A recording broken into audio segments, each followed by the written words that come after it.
আওয়ামী লীগের সাধারণ সম্পাদক ওবায়দুল কাদের বলেছেন, হরতাল হলো একটা মরিচা ধরা হাতিয়ার। এই অস্ত্র বিএনপি আগেও ব্যবহার করেছে, লাভ হয়নি, এবারও হবে না।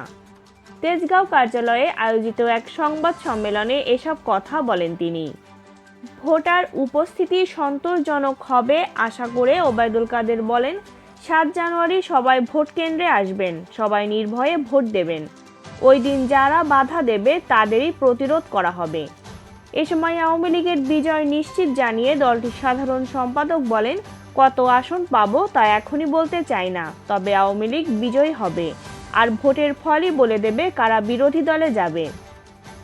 ওবায়দুল কাদের যুক্তরাষ্ট্রের ভূমিকা নিয়েও বিস্ময় প্রকাশ করেন। তিনি বলেন, নির্বাচনে যে বা যারাই বাধা দেবে যুক্তরাষ্ট্র তাদের নিষেধাজ্ঞা দেবে বলেছিল, কিন্তু বিএনপি প্রকাশ্য নির্বাচনে বাধা দিচ্ছে, হরতাল দিচ্ছে, সেক্ষেত্রে কেন